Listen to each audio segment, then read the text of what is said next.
6 times. Not once, not twice. 6. Do you know what that means? It means the warning wasn't hidden in shadows. It wasn't whispered in passing. It was loud enough, clear enough, repeated enough for even the deafest heart to notice.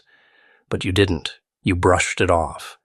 You thought, maybe it doesn't matter, maybe it's not that serious, maybe I'll get away with it. That's the trick, isn't it? You think you're untouchable. You think you can play with fire and somehow walk away without the burns. But warnings don't multiply for no reason. Every repetition was another chance, another escape route, another moment to pause before you threw yourself into the lion's mouth. Warnings don't come by accident. They're not random noises in the air, not background static you can casually tune out. They're deliberate, placed, positioned right in your path like flashing red lights on a highway, daring you to keep driving at full speed. When a warning repeats, it's not because the messenger ran out of vocabulary. It's because you are and out of excuses. Life doesn't stutter. It insists, again and again, and every repetition is a sign that something bigger is watching, calculating, waiting to see if you'll finally wake up, or if you'll keep sleepwalking straight into disaster. Most people like to imagine warnings as optional, like polite suggestions you can shrug off without consequence. Oh, it's just a thought. Maybe it doesn't apply to me.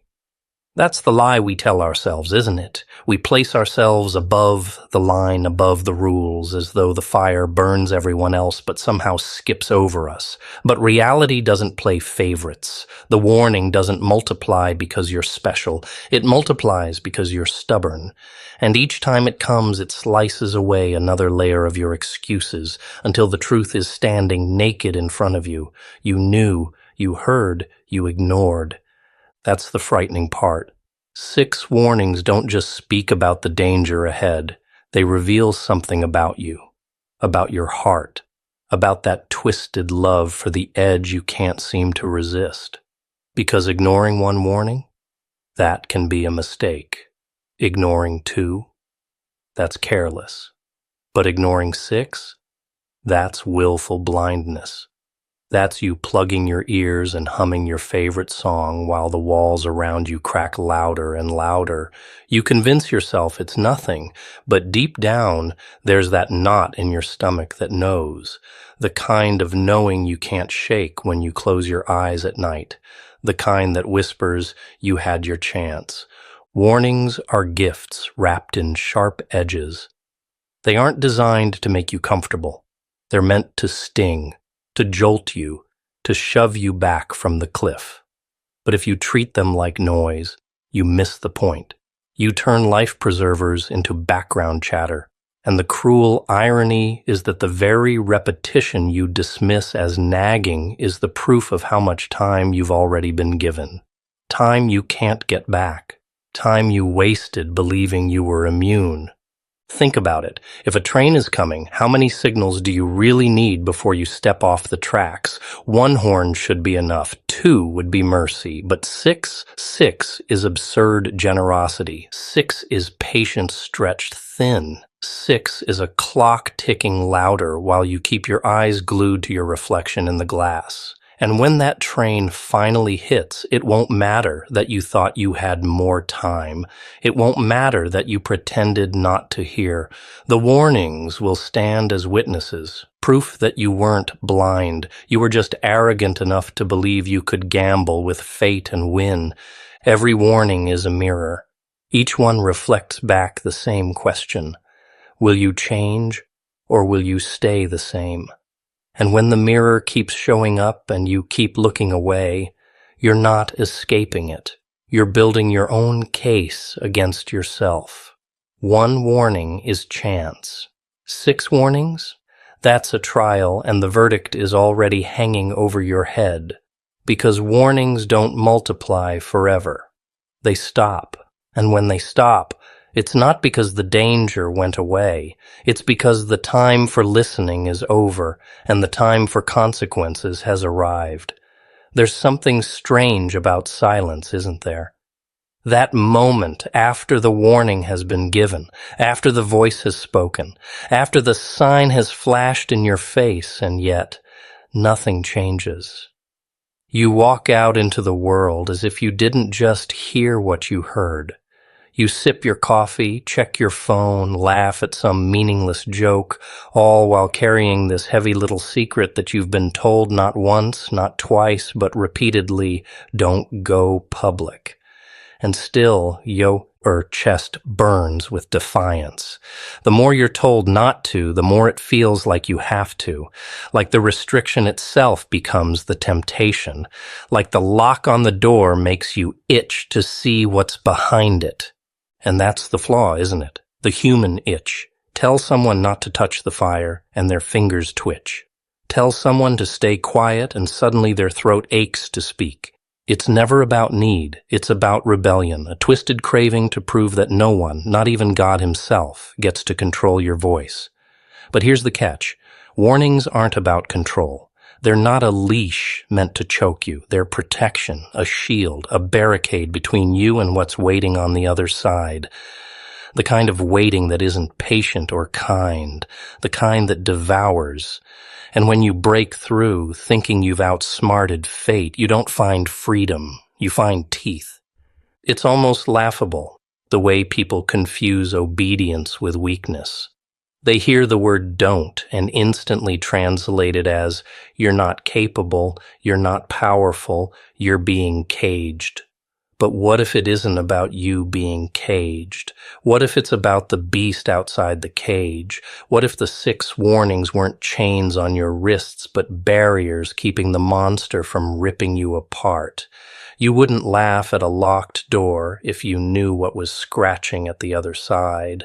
But humans are curious creatures. They'll pry the door open, convinced it's their right, and then scream in shock when the thing they were warned about sinks its claws into their skin. 6 times. Imagine the patience it takes to repeat yourself 6 times. 6 separate moments where heaven leans down and says, don't do it, don't do it, don't do it. And still, you smile, nod, maybe even feel a little shiver down your spine, and then you go right back to plotting the very thing you were told not to. That isn't ignorance, that's arrogance. That's standing at the edge of a rooftop, wind in your face, grinning at gravity like it doesn't apply to you.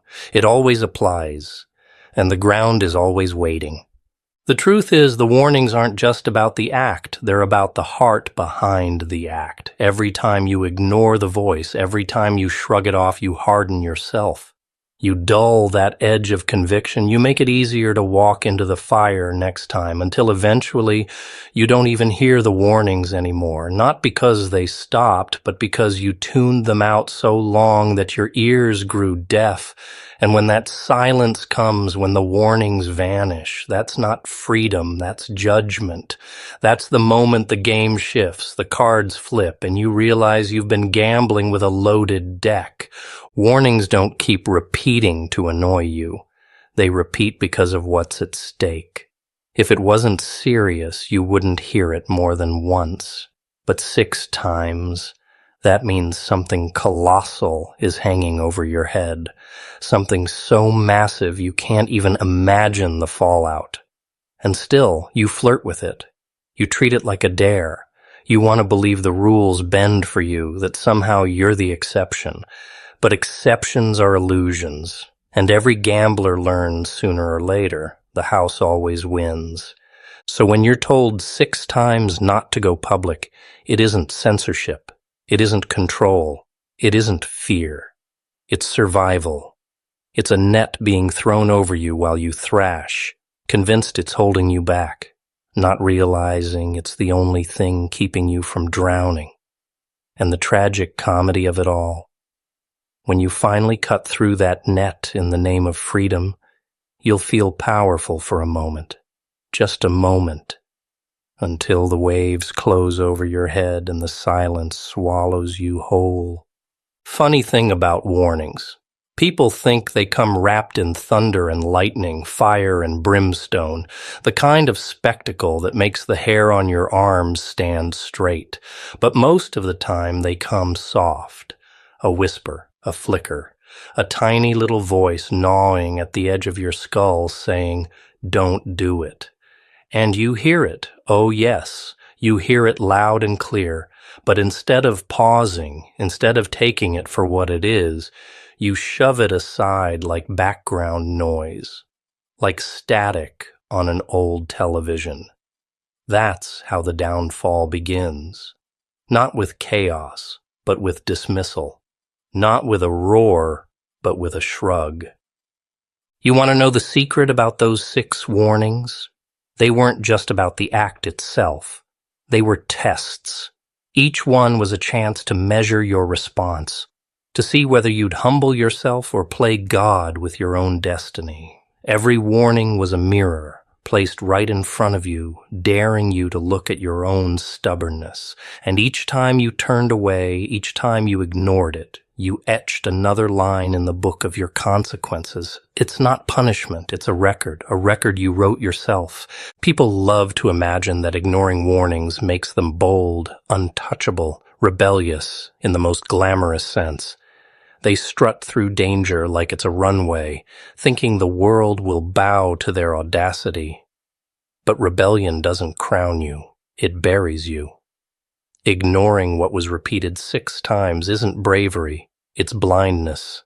You think you're walking into freedom, but really you're tightening the chains around your ankles link by link until one day you can't even move. And the cruelest part? You won't even notice the chains until it's too late. That's how defiance works. It doesn't strangle you instantly. It lets you dance first. It lets you laugh, shout, enjoy your little rebellion, and then, when you least expect it, it snaps shut. And yet, people will argue with warnings like they're negotiable, as if a divine instruction is some kind of suggestion, a mere advisory, like a speed limit sign you can choose to ignore because you're late for work. That's the arrogance of man, believing the universe is flexible to his schedule. Warnings aren't suggestions, they're ultimatums. They're the last thread between you and collapse. And when you treat ultimatums like options, you're not just walking into danger, you're sprinting. 6 warnings. Think about the weight of that number. Not once, not twice, not even 3 times. 6.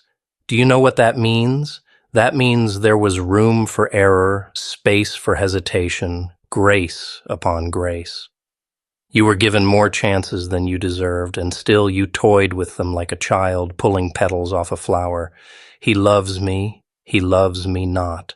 Obey, disobey, listen, ignore, until the petals are gone and all you're left with is a naked stem and an empty hand. That's what happens when the warnings run out. You're left with nothing. People don't see the mercy in warnings. They see inconvenience. They hear, "Don't go public," and they immediately translate it to, "Someone is trying to silence me." They make themselves the hero in a story where obedience equals oppression. But what if the silence wasn't about oppression? What if it was about protection? What if the thing you're so desperate to reveal, to shout, to display, is the very thing that will be used to break you? You think you're carrying a trophy, but it's actually a target. And the moment you parade it out, you paint yourself in red for the wolves. It's ironic, isn't it? People pray for signs, beg for guidance, demand clarity. And when they get it, 6 times clear as daylight, they treat it like background chatter. They want the guidance on their terms, the kind that fits their ego, the kind that pats them on the back and says, "Yes, go ahead, you were right all along." But guidance isn't about feeding your ego. It's about saving your life. And sometimes saving your life means shutting your mouth, staying in the shadows, letting the moment pass without fireworks. But to the prideful heart, silence feels like defeat. So they choose noise, they choose exposure, and they call it courage. But courage without wisdom is suicide. You can dress it up however you like. Call it boldness, authenticity, transparency. It doesn't matter what costume you put on it. It's still you, standing in the middle of the street, daring the speeding car to hit you. And when it does, no one will applaud. They'll just shake their heads and whisper about how many times you were warned. 6 times, 6 clear chances to avoid disaster, and every single one discarded like trash. You want to know the sickest part? Sometimes the punishment isn't even the disaster itself. Sometimes the real punishment is watching the aftermath unfold, knowing deep down you had every opportunity to stop it. Living with the echo of those 6 warnings, each one replaying in your head like a broken record, taunting you with what could have been. And that echo becomes the loudest voice you'll ever hear. People love to talk about timing, don't they? They treat it like some gentle clock, ticking steadily, predictably, giving them all the time in the world to figure things out. But timing isn't a polite clock. Timing is a trap. It's sharp, sudden, brutal. It snaps shut on you when you least expect it, and by the time you realize it's there, you're already caught. That's the cruel joke of it all. You thought you had tomorrow, but tomorrow never signed a contract with you. Tomorrow owes you nothing. Timing isn't your friend. It's a shadow that waits until you blink, and then it moves in for the kill. Most people miss the real game of timing because they're busy telling themselves pretty little lies. Lies like, I'll do it later, or I'm not ready yet. They think delay is safe. That stalling somehow keeps them in control. But that's the biggest trick of all. Delays don't freeze the game. They accelerate the consequences. You waste today, and you think tomorrow will be kind enough to give you the same opportunity again. It won't. Every time you hesitate, every time you ignore the urgency, the window closes a little more, until one day there is no window, just a wall. A wall you can't climb, can't break, can't move. And that's the part people don't like to face. The idea that there's a moment, a razor-thin second, where everything hangs in the balance. That one yes or one no determines whether you rise or you collapse. It's terrifying because it strips away the illusion of control. You want to believe you can keep the steering wheel in your hands forever, but in reality, timing jerks it right out of your grip and throws you into the curve. You don't get to negotiate with it. You don't get to argue for an extension. You either move when the moment is hot, or you get burned alive waiting for a better one that will never come. But here's the fun part. Timing doesn't announce itself with fireworks. It doesn't walk into the room with drums and trumpets saying, "This is your moment. Take it now." No, it's subtle. It sneaks in, it whispers, it hides in ordinary things, in the middle of a routine day when you're least prepared. That's why most people miss it. They're too busy looking for the grand stage, the perfect sign, the flashing neon arrows. Meanwhile, the real opportunity passes right under their nose in silence, and when they finally realize it, it's already gone. Timing doesn't wait around for the distracted. What makes it even more dangerous is how quickly people justify missing their moment. They convince themselves, maybe it wasn't the right time anyway, or maybe I'll get another chance. That's the lullaby that puts them back to sleep while life robs them blind. They can't stand the idea that they let it slip, so they wrap it in excuses. Excuses that soothe the sting, but kill their destiny. Because once you start excusing missed timing, you'll miss it over and over again, until missing becomes a habit. And habits are harder to break than chains. Timing is ruthless because it exposes who you really are. When the pressure hits, do you move or do you freeze? Do you obey the whisper instantly or do you stall for comfort? That single reaction reveals everything about you. Timing doesn't care about your intentions, your feelings, your plans. It only cares about action. You can have the purest heart, the greatest vision, the deepest passion. But if you freeze when the clock strikes, it's worthless. Timing doesn't reward intentions, it rewards decisions. And here's the darkest part. Sometimes you don't even know how close you were. You don't see how that one step, that one phone call, that one risk could have flipped your entire life upside down. You'll never know what was on the other side of that door you didn't open. That ignorance becomes a curse because deep down you'll always feel it. That gnawing sense that you missed something huge, that you let timing slip through your fingers. It eats at you slowly, like acid, until you start to hate the sound of clocks because every tick feels like mockery. People want timing to be merciful, but mercy isn't its language. Timing is sharp, merciless, a blade that cuts without hesitation. It doesn't wait for your emotions to catch up. It doesn't care if you're scared or unprepared. It only cares that you move. And if you don't, it moves without you. And once it's gone, once that window seals shut, you can pound your fists against the wall all you like. Nothing will open it again.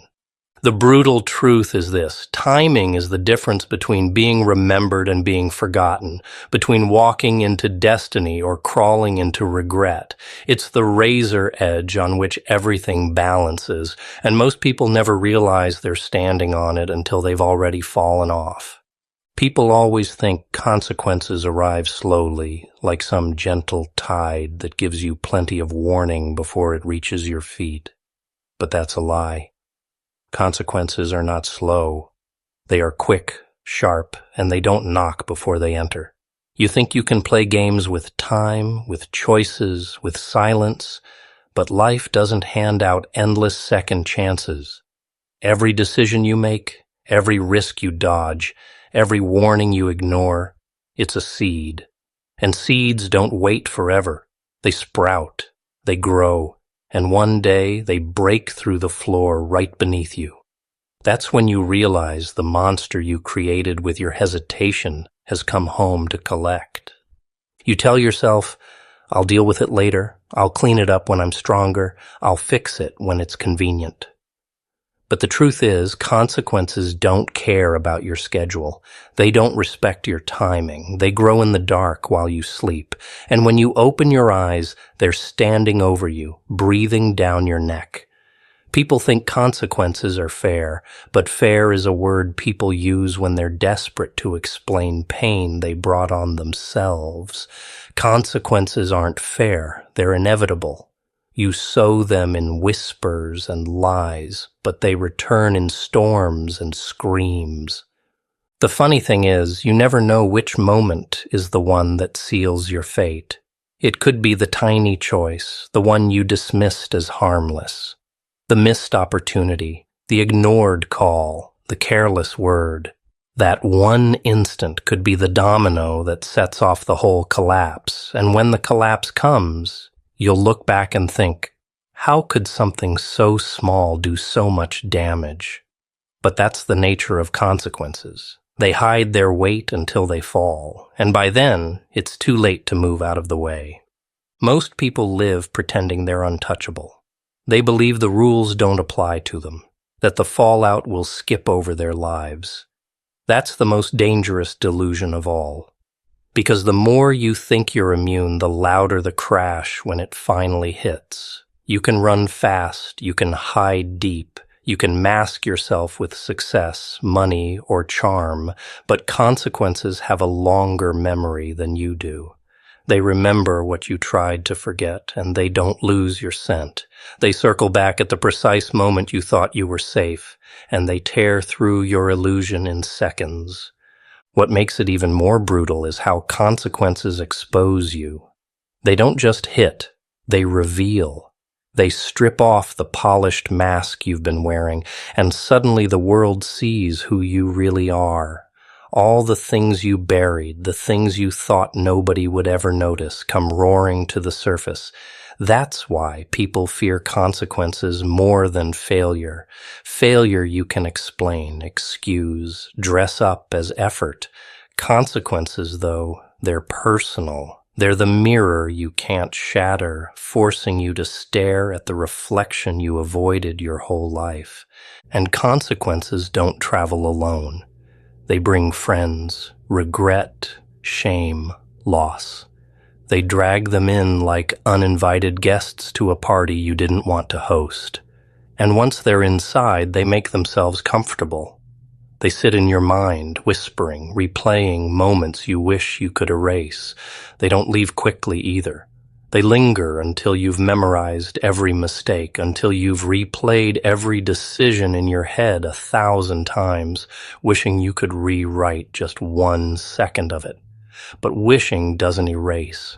Consequences are not undone by tears or apologies. They only dissolve when you face them, when you accept the weight, when you stop pretending you can outrun them. And here's the cruelest twist. Sometimes consequences don't arrive immediately. Sometimes they wait. They lull you into thinking you got away with it, that maybe nothing bad will come, that maybe you've slipped past the storm. That's when they're most dangerous. Because when they finally hit, they don't just hit you. They hit everything around you. They spread like fire, consuming not only your life, but the lives of everyone connected to you. You thought it was your secret, your risk, your gamble.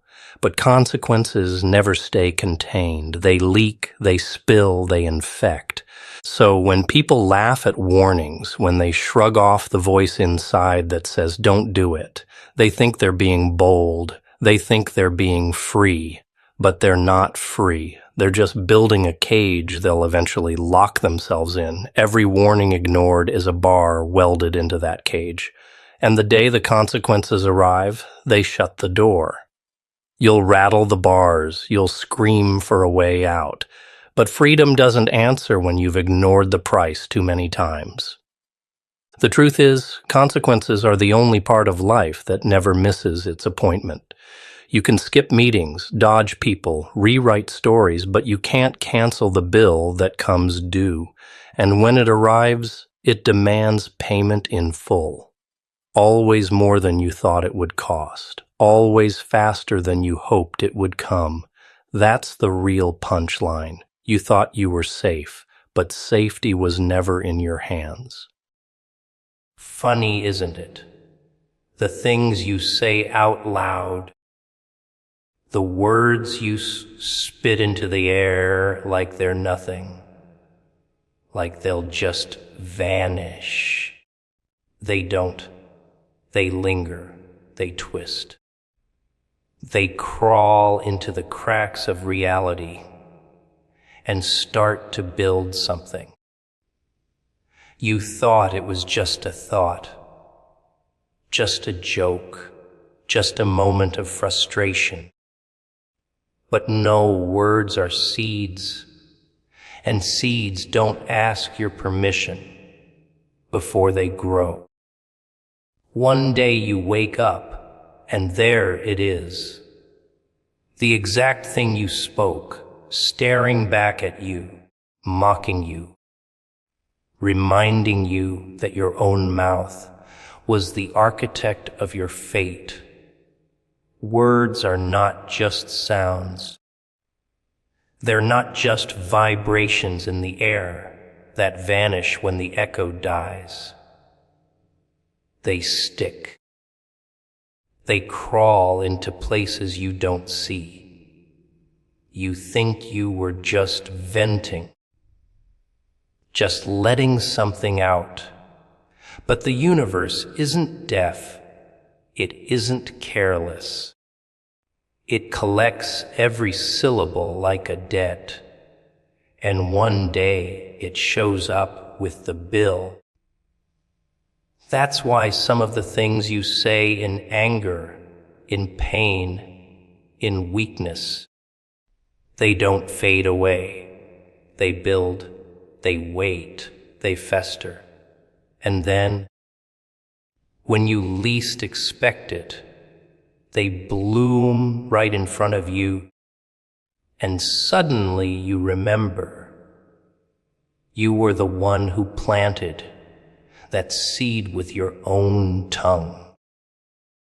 You don't get to pretend you didn't mean it, because the world doesn't care about intention. It cares about creation. You see, words are seeds, and seeds don't care if they were dropped by accident or on purpose. They don't care if you forgot about them the moment after. They will find soil. They will dig in, and they will grow into something you'll eventually have to face. That's why some people live in cages they built themselves, walls of curses. We both know it, of negative promises, of self-hatred they spoke aloud without even realizing it. Every "I can't," every "I'll never," every "this always happens to me." Each of those is a brick, stacking higher, thicker, until suddenly they're trapped, and they don't even know the prison came from their own mouth. But it doesn't stop with yourself. You talk about others, too. You throw words like daggers at them, maybe not thinking much of it, maybe laughing about it, but those daggers don't just disappear. They land, they cut, and sometimes they shape the way a person sees themselves. You think you're just joking, just saying, but in truth you're feeding a beast, one that doesn't forget. And when the beast grows, it comes for you, because energy doesn't just leave. It circles back. Words circle back. That's why you should never underestimate the small things you mutter under your breath. The sighs of hopelessness, the angry declarations. They're not harmless. They're like contracts written in smoke. And just because you can't see the ink doesn't mean it's not binding. It's the reason why sometimes people feel like life is mocking them, like reality is playing tricks. But reality isn't laughing. It's just showing them exactly what they demanded, even if they didn't know they were demanding it. Think about it. How many times have you said, "I knew this would happen"? And it did. Not because you were psychic, not because fate was cruel, but because you summoned it. You gave it form, you handed it permission. Your tongue is sharper than any blade. But instead of slicing through lies, you often slice yourself open without even noticing. And when the blood starts dripping, you're surprised, as if you weren't the one holding the knife the entire time. People call it coincidence. They call it bad luck. But luck is just the name we give to consequences we didn't want to own. The truth is much simpler and much harsher. What you said has a way of crawling back, of finding you, of proving you right.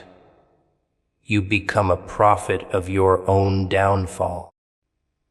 or the author of your own victory, depending on what you let escape your mouth. That's the trick. Words don't vanish, they transform. And when they finally come true, you'll realize the cruelest part. You can't blame anyone else because it was always your voice echoing back at you. Every whisper carries weight, even the ones you think no one hears. The world is not as empty as you imagine. It's listening, always listening.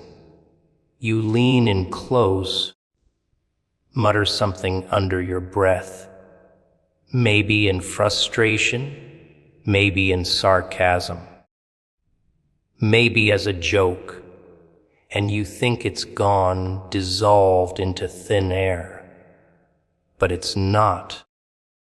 Whispers are heavier than screams because they come from a place you don't want anyone to see, a place you think is safe to let slip. And those words don't disappear.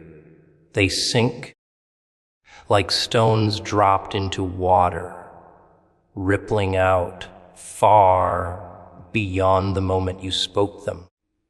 You think secrets are safe when you keep them quiet.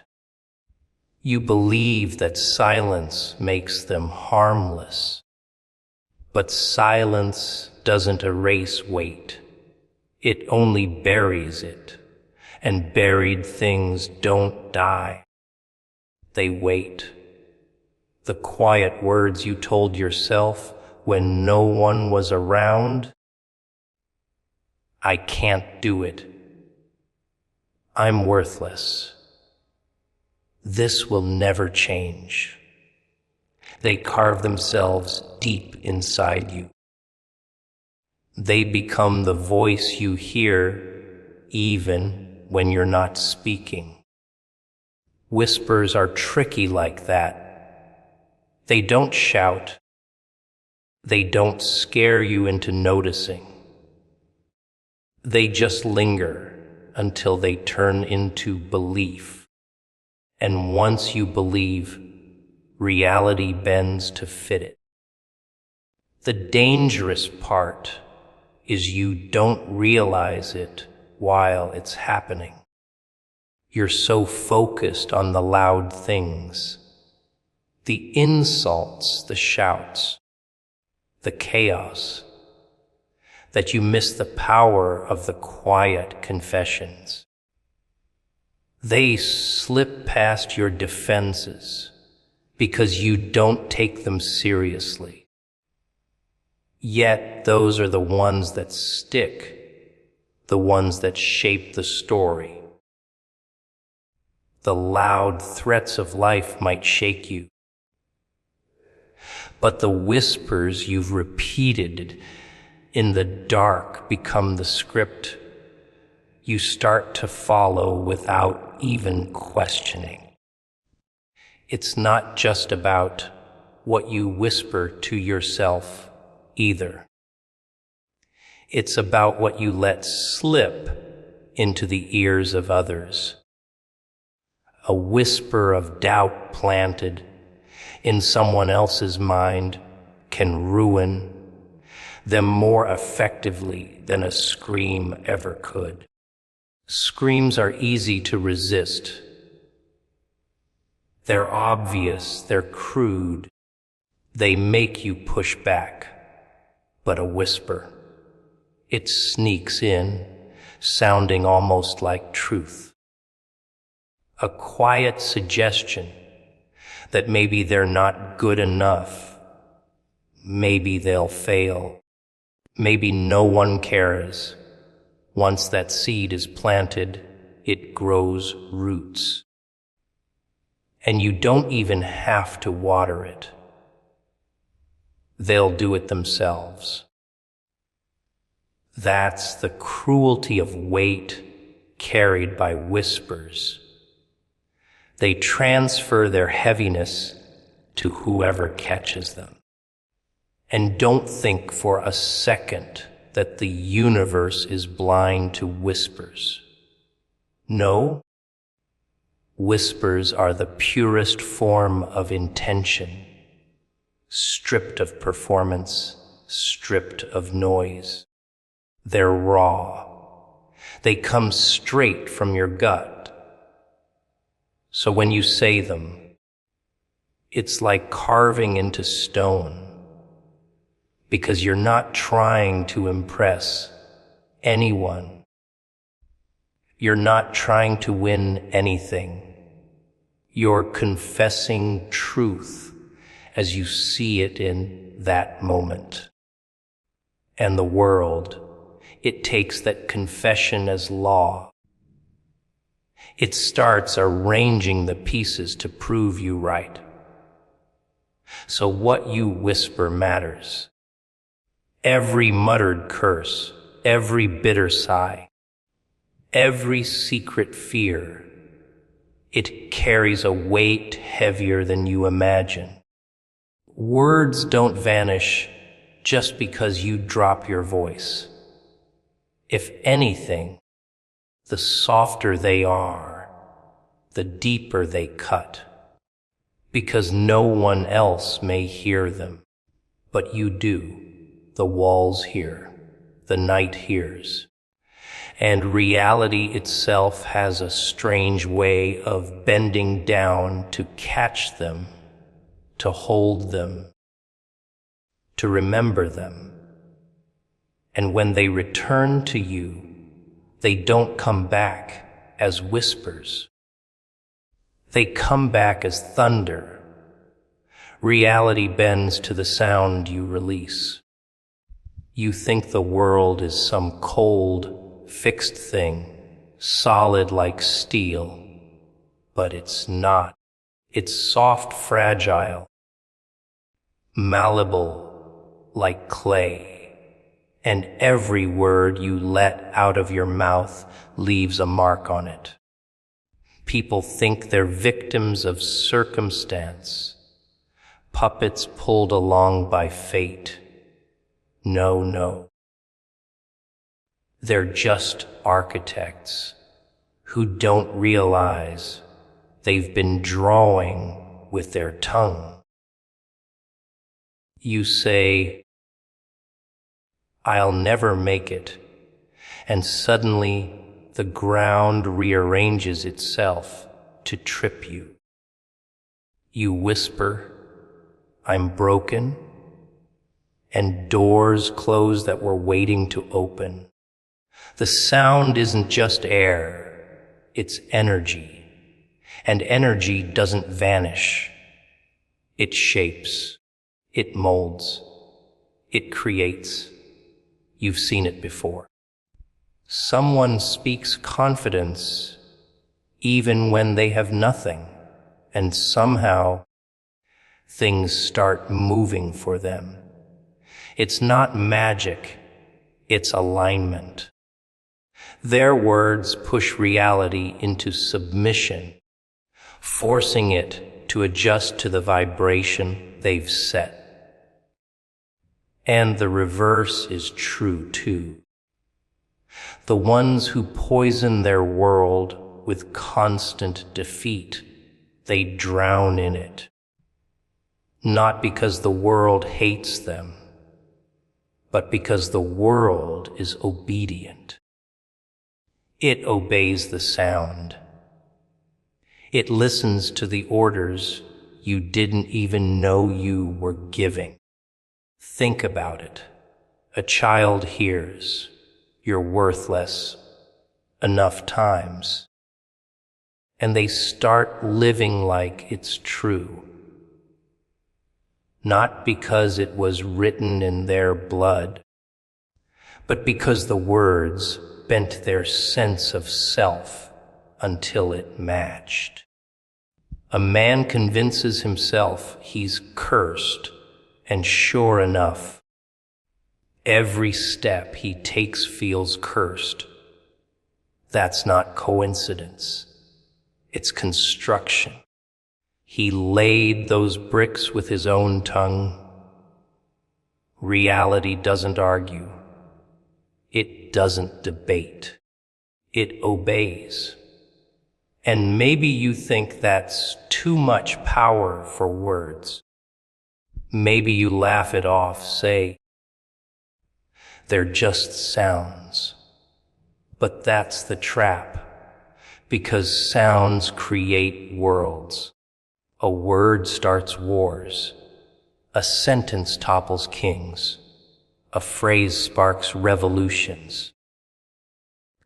Do you really think your small mutterings don't count? The only difference is scale, not effect. You may not shift nations, but you shift your life. Every single syllable is a hammer, and you've been swinging it without even realizing what you're building or destroying. The cruel joke is how unconscious it all is. You don't notice the little things you say under your breath, but the universe does. You dismiss them as throwaway lines, but they're seeds, and the soil never refuses a seed, whether it's rotten or pure. The soil doesn't care. It takes it, it grows it. And one day you wake up surrounded by the harvest of your own careless voice. You choke on the weeds you planted, and then you curse the ground for betraying you. But it didn't betray you, it obeyed you. The bending doesn't always happen instantly. That's why people doubt it. You spit something into the air, and nothing shifts right away. So you convince yourself it was harmless. But reality is patient. It bends slow, like a tree growing toward the light. You don't see the movement until one day the tree is towering over you. Its roots wrapped around your ankles, and you wonder how it got there. You forget that years ago, you whispered it into existence. Every sound you release is an invitation, an instruction, a declaration. The question is, what are you instructing reality to do? Most people don't realize they're commanding their own destruction. They beg the universe for disaster without even knowing it. And when disaster arrives, they scream about how unfair it is. But fairness has nothing to do with it. You asked, you shaped, you bent. Reality just bowed its head and followed. Promises and threats both demand payment. You can't spit something into the world and expect it to vanish into thin air. That's the illusion people love to comfort themselves with. The idea that their words are just noises, echoes that fade away. But echoes don't fade, they multiply. They linger in corners you can't see, and eventually they come crawling back, demanding what's owed. A promise isn't a suggestion, it's a debt. A threat isn't just anger, it's a contract. The moment the words leave your lips, Something in the universe takes note, signs its name, and stamps the seal. Payment is expected, and payment always comes. Look around, and you'll see it everywhere. Someone swears they'll protect. They'll stay, they'll never change. And then, when they break it, reality itself hunts them down. The world doesn't let you cheat. It doesn't matter if the person you promised forgot, because the fabric of things didn't. That oath lives, breathes, sharpens itself, and waits for its turn. You said it, and now it owns you. Every promise you make ties a rope around your neck, and whether you keep it or not, the rope tightens. If you fulfill it, the rope drags you along, forcing you to stand by your word. If you break it, the rope strangles you from the shadows. Either way, you pay.